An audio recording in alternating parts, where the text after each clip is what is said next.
Welcome to Of Sound Mind and Spirit. I'm Shelly. And I'm Lisa.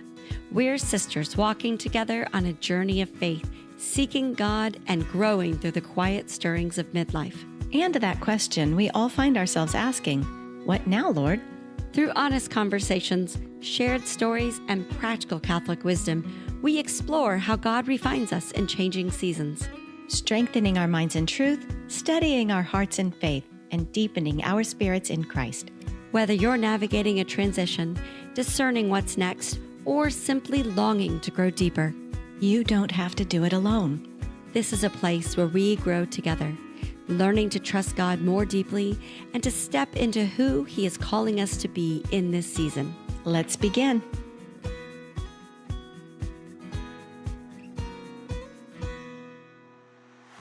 Welcome back to another episode from Of Sound Mind and Spirit. I'm Shelly. And I'm Lisa. Thank you for joining us today. You know, Lisa, over these past few weeks, we've been seeing something really interesting online. I know you've seen it because you told me about it. But all these visitors from around the world are here right now in the U.S. for that, what is it called, FIFA World Cup? And they're sharing all their experiences on social media, and it just keeps popping up. Yes. Even our mom has mentioned this to me, and she does not like sports at all. So it's everywhere. What's caught our attention isn't just the soccer. It's the joy and wonder that these visitors are expressing and that they're experiencing everyday life in America. They're excited about things many of us barely notice anymore. Our towns, our neighborhoods, the friendliness of strangers, local restaurants, wide open spaces, community events, and even simple trips to the grocery store. I know. It's kind of been refreshing to watch, being able to see our country reflected through the eyes of first-time visitors. It reminds us of, I guess you could say it reminds us that what feels ordinary to us is still in some ways extraordinary to other people. And it raises an important question. Why does it sometimes take someone from outside to remind us of the blessings that surround us every day? I know, and as Christians, we are called to live with grateful hearts. But sometimes the familiarity we have with all the things around us, they somehow make us overlook the beautiful gifts that God has put right in front of us. Mm-hmm. So today, dear listeners, we'd like to reflect on what these World Cup visitors might be teaching us, not just about America, but about gratitude, wonder, hospitality, and learning to see God's blessings with fresh eyes. So really the question to get started is, why does it take visitors to remind us how remarkable our own country can be? Right. So often we hear about people going to Europe. Oh, we have to go to Europe. Oh, we have to go to Europe. Oh, Europe's so wonderful. And it feels almost like we're trying to escape the U.S. But here we've got a summer where the entire world, including Europe, is coming to the United States. And their joy I know, it's of crazy, what they're right? finding here is infectious. It's really cool. Mm-hmm. So it's funny if you think through what are some of the things that the visitors are coming from all over the world. There are 48 countries in the World Cup. 48 this year. It's expanded version. But they're coming from all over, and the World Cup is over a month. It ends July 19th. So I feel like I need to throw a caveat out there, though, for our listeners that I am not the person who watches soccer. I watch baseball, but Lisa and her family, they love soccer. So if you watch our social media, she's got what did you have the other day? Like a score sheet on your I've got brackets. On your breakfast table or something? Yeah, on the counter, yeah. I got printed brackets. All printed out, yeah. Well, there's 104 games. 104 games. It's the only way to keep track of them. First half of baseball. Yeah. So it's so interesting because people are here from all over, and the news was kind of like, oh, this is not going to be a good summer, blah, blah, blah. And it has been completely different. It's so amazing because while the people who pay attention to soccer are hearing about soccer, but I think the rest of the country is really just hearing about these visitors and what they're experiencing. So What are they? What have you seen, Shell? What are they experiencing? Well, it's funny because they weren't showing up in my social media feed until you started talking about it a few weeks ago. And now my social media feed is full of it. Yeah. There's two things that I will say that I'm seeing pretty consistently. And one of them is Buc-ee's. Buc-ee's. Those of our listeners, if it hasn't come to your state yet, I have a feeling it will be in the next 3 to 5 years. They are expanding everywhere, mostly in the Southeast. But the other thing I'm seeing a lot. Tell them what a Buc-ee's is. Oh, you can't just throw out Buc-ee's like that and then not say what it is. Why not? Everybody, go look on social media. You'll see it. Well, yes, you can Google it. It's a Buc-ee's started as a gas station, and it's just kind of grown into a cultural phenomenon. It is something like up to probably 80 to 100 gas pumps now, always full. Yes, always full. And it's a gas station, Texas style, with a huge food court, shopping, fresh food, all the things inside. No, it's more like a huge shopping center with a gas station outside.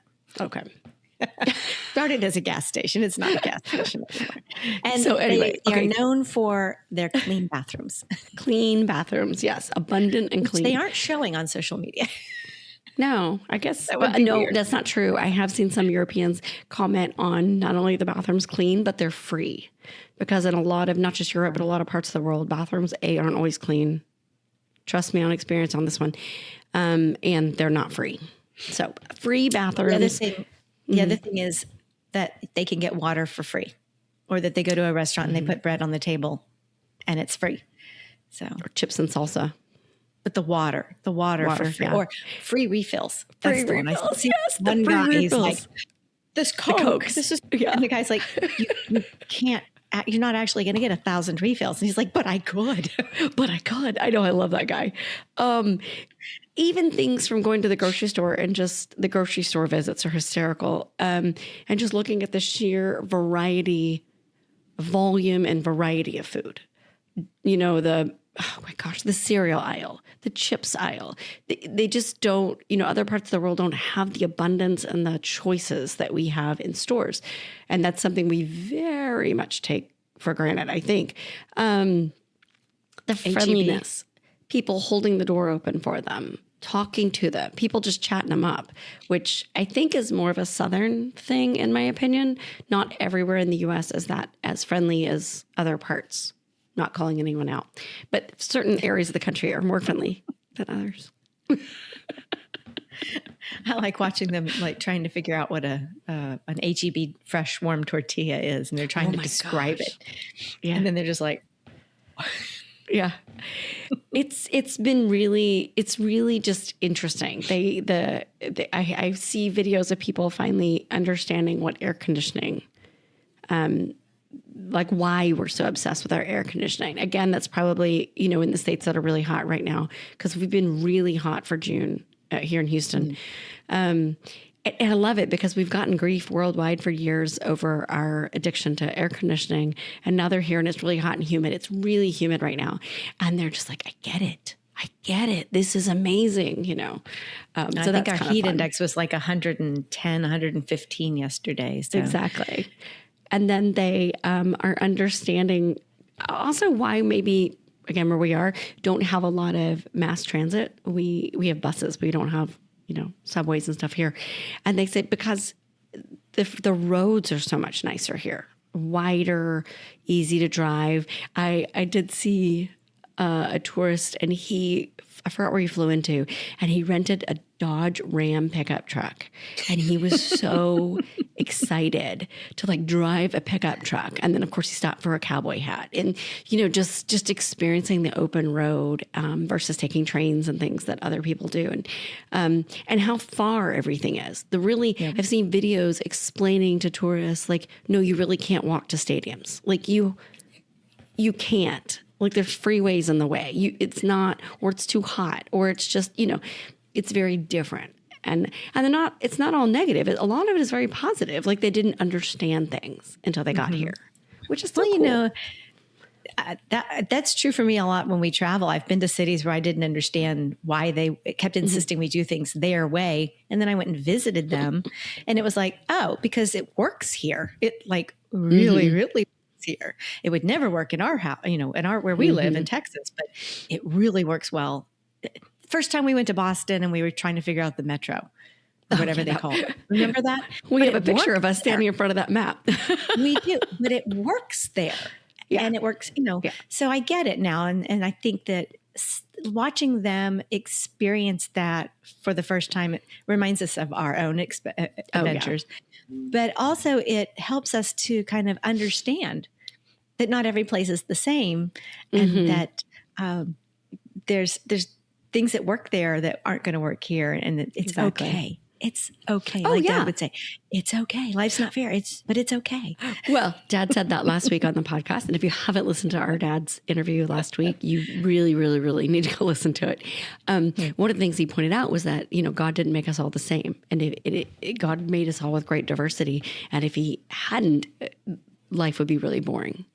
And that's how I feel about this. I love seeing other people come to our country and see what we just encounter every day and we don't think of as a big deal, because it does open your eyes and think, I'm so grateful that they're showing us what we neglect to see on a daily basis. That's really awesome. Something you said, Lisa, makes me realize that we are seeing in our personal social media feeds that I think a lot of those are coming in Texas and they're in and around the city of Houston and Dallas because that's where we live and we interact a lot. But there's one where they're talking about how nice people are and just how kind and generous people have been. But I think one of my favorites is when they're trying to figure out how to eat barbecue. Oh, yeah. I think it's ribs. And they're trying to figure out like with their knife and their fork. And the gentleman who owns the place, I think, comes over and he's like, "No, man, let me explain. So now you're going to pick it up like this, and that's right. And your fingers are going to. That's why we have these things here." But they don't just look down upon them like, "Oh, you don't know how to eat my food." No, they're like, "Hey, man, you're new. Let me teach you.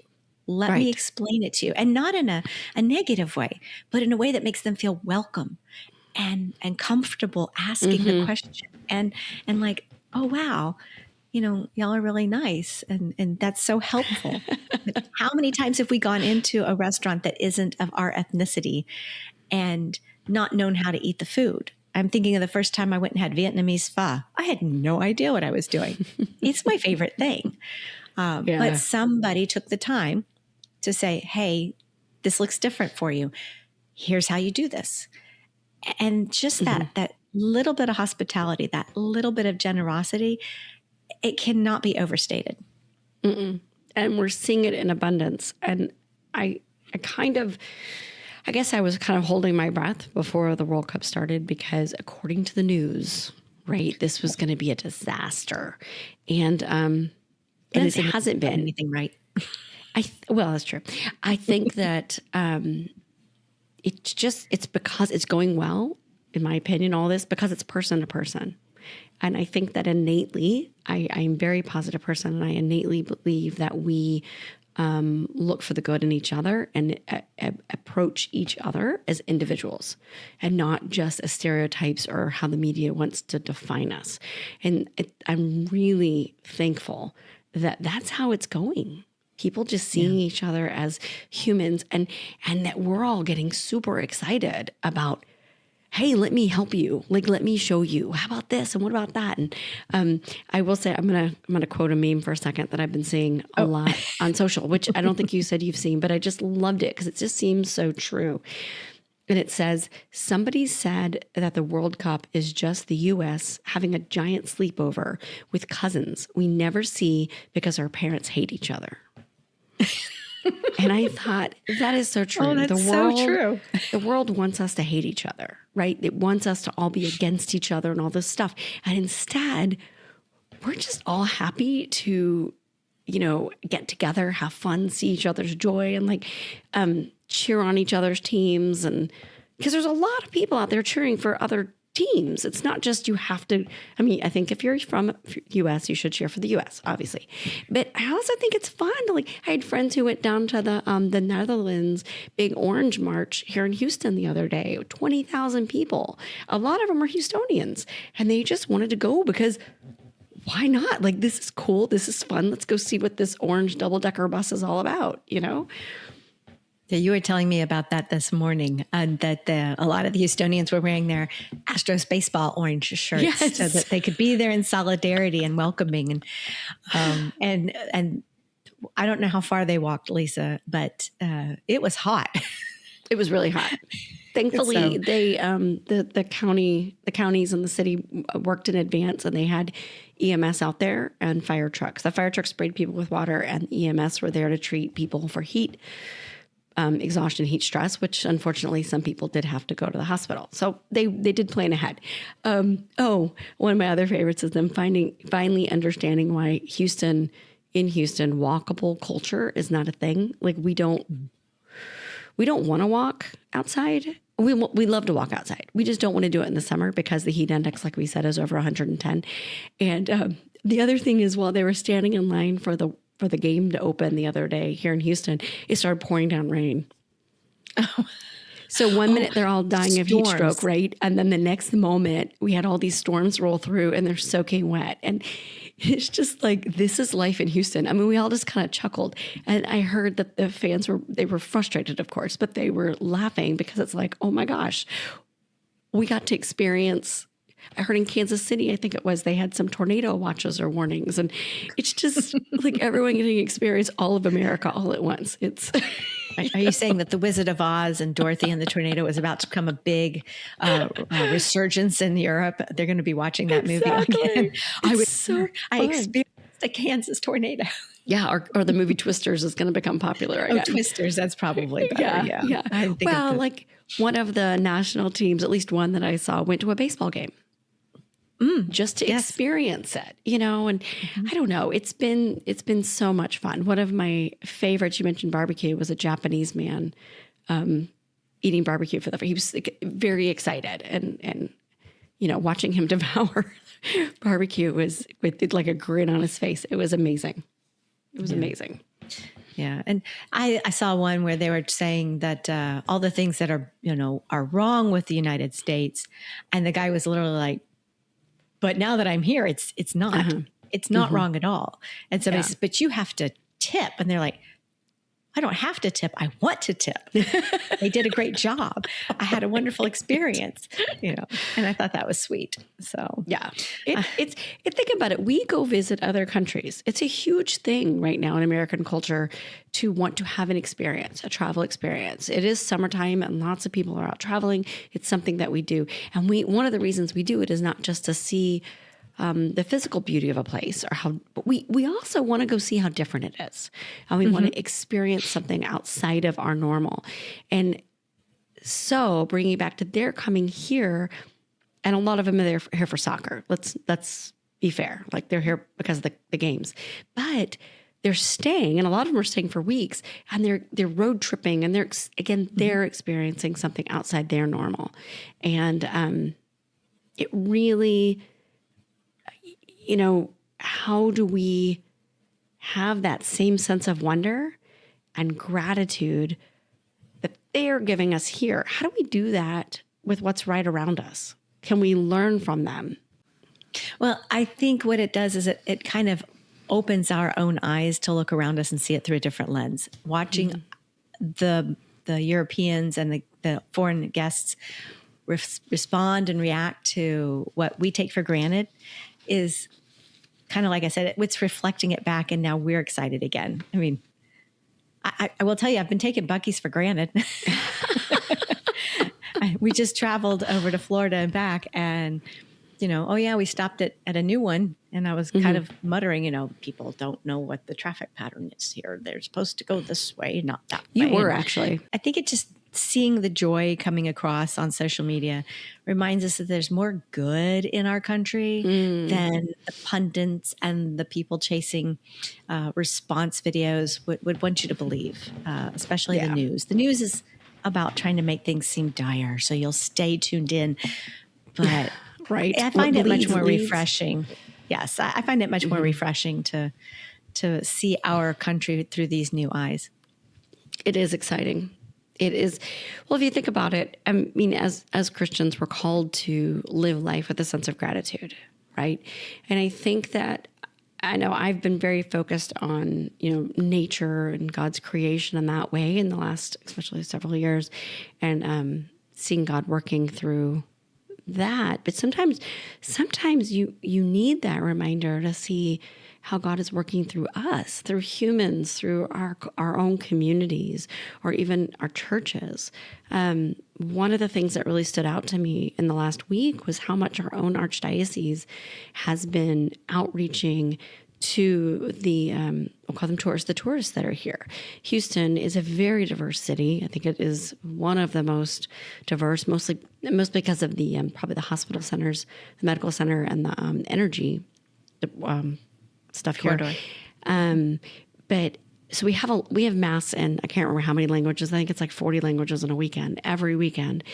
But they made a point to really get out there on social media and get out there online, even in the news, and help the tourists that are here from all over find masses in their language, masses that might feel comfortable.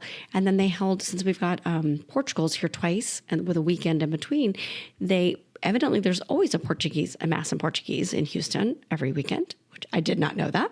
But they moved it to the co-cathedral, and then put a real emphasis on it so that the visitors that were here who speak Portuguese would have a mass in their language. And I read some of the comments of people who went, and some went and they didn't even speak Portuguese, but they just went because it was mass and it fit their time on Sunday. And, and I loved it. I loved that it was such a feeling of hospitality and an opportunity for our visitors to get a little taste of Houston. Yeah. I think that, Lisa, we had an episode on charisms, explaining charisms. I think that was like 100 and something, 102. And then earlier, we had a guest, Mary Beth Eberhard, talk about seeing Christ in every guest. She was talking specifically about that charism of hospitality. Hang on. Yeah, episode 82. See, I wrote it down. Oh, there you go. But I love kind of seeing it bloom and blossom. It's this experience and this event is giving everyone who maybe naturally has that gift of hospitality the opportunity to practice it in a way that just really reaches out to others. And then, as we've talked about in that other episode, charisms can sometimes be a temporary gift. It can be something that's temporary. And I just love the image in my mind of kind of the Holy Spirit just kind of, this is going to sound silly, kind of flying over the whole country and sprinkling the gifts of hospitality down, so that no matter where these tourists, wherever these guests are, there's somebody in a neighborhood, in a community, as a volunteer, in a church, at the stadium, in law enforcement, somebody who's extending a helping hand, who is offering that smile. Yes, Americans smile too much, but maybe they understand it now, that they're here and we just want them to have a good time, a good experience. Yeah. Not for any outside purpose, but just because it's a blessing and it's a gift. And I think that what you said was really important, that I don't think we're trying to be nice to put be on nice. Something. Right. Yeah. I think that's not just trying to put on a show. We genuinely, most of us, want people to have a good time. We want them to have a positive experience. Just like when we go to another country, we want to have a positive experience. And I think there's so much about helping people feel comfortable. I was thinking, you said the Holy Spirit flying over the country, and the United States Conference of Catholic Bishops did just consecrate our nation to the Sacred Heart of Jesus. That happened a couple of weeks ago. We had Emily Jaminet on to talk about the Sacred Heart devotion and what all wonderful. Of that meant. And then we also had the 250th anniversary of our birthday, which is a birthday of our nation, coming up And I think it all just goes together. There's a lot of people kind of calling on the Holy Spirit and asking God to bless America. And I'm hoping, not today, but I'm hoping in a future podcast, we'll talk about why we say God bless America, because there is background to why we say those words and what it means. But I think it's an opportunity for us to watch these silly social media reels and tweets and, all of these things, and to think, how am I welcoming these strangers? How would I welcome Christ if he was walking through our streets? What would I do? How would I show love to these people? That's a great idea. I don't have the answer. I don't know how I would do it, but I think that simply, I think we start with recognizing them, recognizing gratitude for what they're seeing in our country that we might not recognize every day. When you walk down the cereal aisle, going, wow, I have a lot of choices in the cereal aisle. I think that I have not been in a European grocery store, so I don't know the difference. So they come and they say it. And so I have no point of reference then to know that's what they're, but, well, these aren't just European visitors. Remember that. This is from all continents except for Antarctica. There could be someone here from Antarctica. I have no idea. But well, if they were from Antarctica, they'd be from another continent that went to Antarctica to live and study. That's what I was saying. You don't spend a lot of time there. The World Cup team that is based in Houston, that is training in Houston, is from the Congo, Democratic Republic of the Congo. They are staying in Houston the whole time that they're here. So there was a huge, rah-rah when they got here and people welcoming them. My favorite, though, was, I think it's Algeria, is based in Kansas somewhere.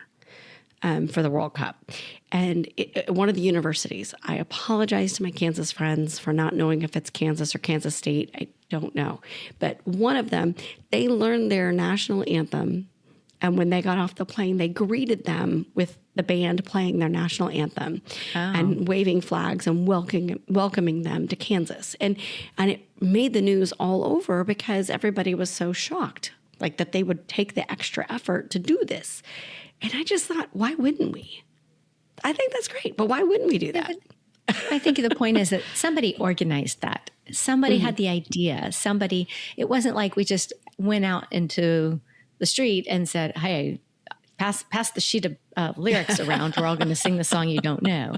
So that shows that there was a lot of planning and a lot of thought into how can we make people feel welcome. And again, there's that gift of hospitality, the right people in the right leadership positions, taking the time to put that kind of thought, and then the leadership to gather people together and inspire them and motivate them to go out and participate in that way. Yeah. Yeah. Or people just posting it on social and other people saw it and just went, why not? No, see, you were telling me that. I had no idea there was a parade in Houston until I saw it on social media the other day. And it's like There were after two. the fact. You had the Netherlands and then you had Sweden. And they both marched. I only saw the orange one. Yeah, the orange one was way I haven't seen the other one. It was way larger. I have not personally seen any people here from anywhere else yet, but I guess I haven't gotten out much since we got back. Now, I am curious. I did see there was a very long parade of bagpipes being played in, what did we say that was, Boston? And I think Scotland is playing in Boston. Scottish. Mm-hmm. And so I'm curious, were those American citizens playing the bagpipes for the Scottish people? Or what did Scotland literally send over a 250 person band? I have no idea. I did hear that 1 in 5 men you saw in Boston a week or so ago were all wearing kilts. So wow. I have no idea if there's that many of them that are here. Also, though, I think it was some Patriots players were also wearing kilts to support the Scottish team. So that's the funny thing. I love that everyone's just like, let's jump in and, embrace and learn from each other and celebrate with each other. And I saw a video where someone was teaching it was a man from Korea, had to like down a Guinness beer. I'm like, I didn't know there was a way to do that. I don't drink either. Guinness, but like, Just a beer. it was really funny. So Shelly, how do we, let's say we're talking about gratitude, we're talking about seeing wonder in our own backyard, how to, the ordinary things that we see, how to see them in that extraordinary way. So how would we do that? So we're not going to suddenly become a foreigner in our own city, but how do we see our community maybe through somebody else's eyes? Well, I think first off, it has to be intentional. If you know, what were we talking about earlier? How gratitude fades when familiarity grows. When we're too familiar with something, we stop to notice. We stop noticing it. You know, it's just the ordinary everyday life, like the fact that we roll out of bed and put our feet on the floor and have a bathroom with running water. Do we often even stop and think twice that there are places in the world that don't have those things and be grateful for that? So when we're not familiar with their other countries and their other cultures, but this experience here is kind of waking us up to, well, yeah, we do have water on the table. We do get breadsticks or chips and salsa. We get so much food, so we many can take choices. it home and eat it for another meal. Right. You know, we can get into our cars and drive somewhere and pay to park, or we don't need a passport. That's another one I keep seeing so many Americans, they are not well traveled. They don't even have passports. And I see now people saying they don't need them. They have this huge country and they can go anywhere in this country without a passport.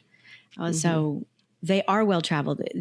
Everything we experience everywhere else in the world, you could experience here in the United States. And that's another thing I keep seeing. So do we take that for granted? Or do we see everybody going to Europe and think, oh, we have to go overseas. Oh, we have to go to South Africa. Oh, we have to go to Ireland. I say Tokyo has been the big one lately. Tokyo, or, I don't know. Yeah, but I agree with that. We may be thinking, can we go to a national park? Can we travel to, the swamplands of Louisiana and take a ride through the bayou, see the alligator? I mean, there's lots of different places that we can go and experience that are right here outside of our own back door. Well, and the diversity within the United States, state to state, is different. I mean, we are all Americans. We're all, but at the same time, we're very different. The states are very unique to each other. My family traveled to the Pacific Northwest last summer as our vacation, and we'd never been up there before. And it was, in some ways, it's exactly the same. In some ways, it's extremely different. And it was really, we loved it. We absolutely loved it. And we couldn't get over the natural beauty, the weather, just how different it was from here. So I think that's a good way to say it, like to stop and really pay attention to maybe how they're experiencing things, what we see on social, and then how we experience them. Something that really helped me open my eyes to how different we have it from other places.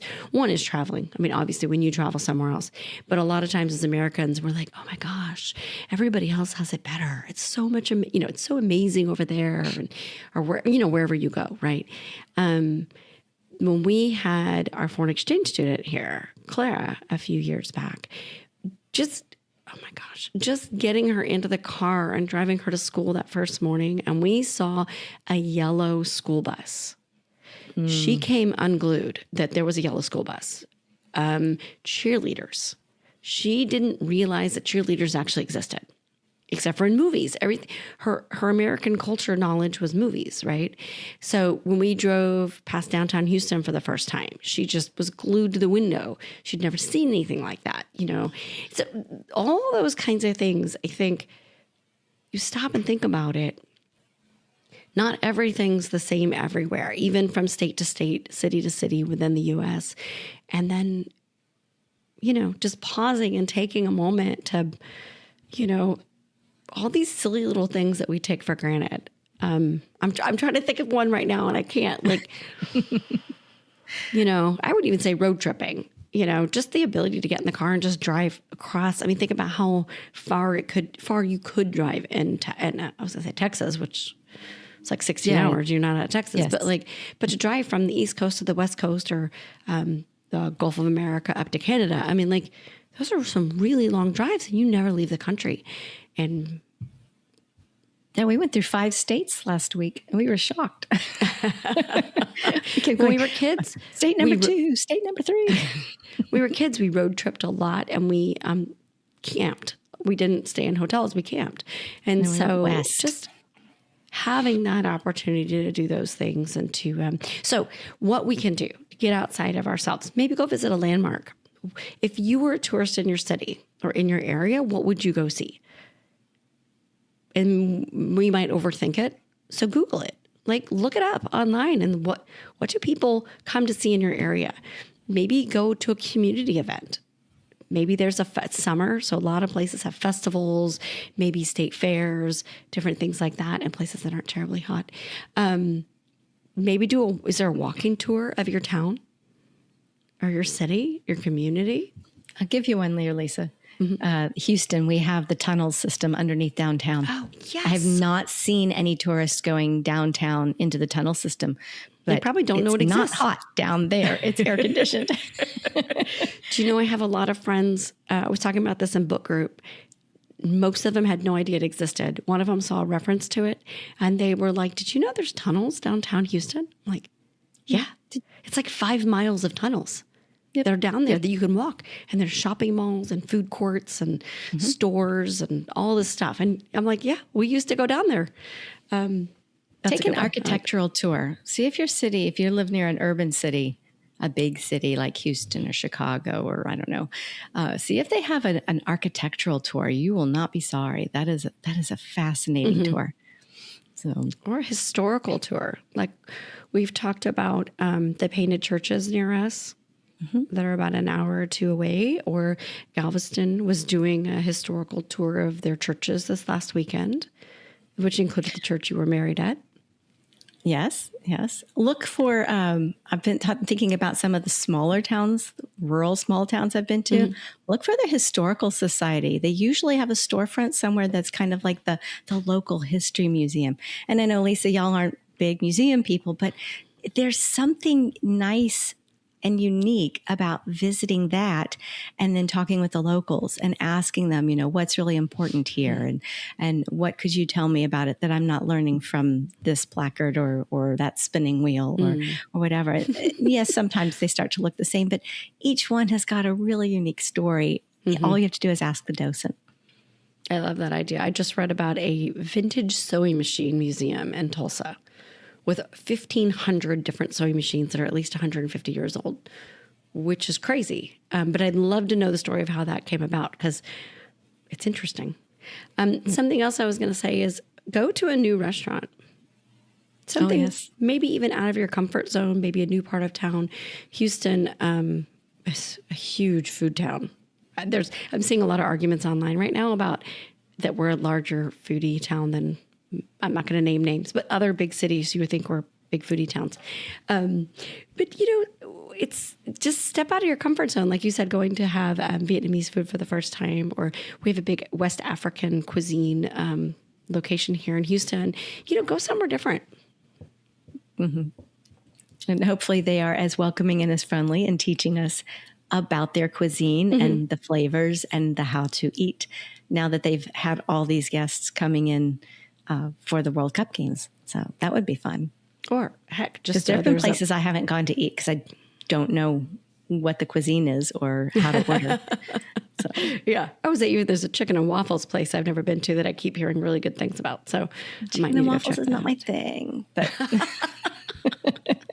shame on you. Been there, done that. And then the other thing is just when you see these things and when you're recognizing them, give thanks. Give thanks that we live in a place that you have this opportunity to notice these small things. And if you're having trouble noticing, ask God to help you. Ask him to show you, where you can be grateful for the everyday stuff in your lives. I think that as we wrap up today's conversation, We're grateful for the reminder that, as you've been saying so much, the wonder is not reserved for travelers and first-time visitors. Yeah, sometimes the most meaningful discoveries aren't the ones found in distant places or different places.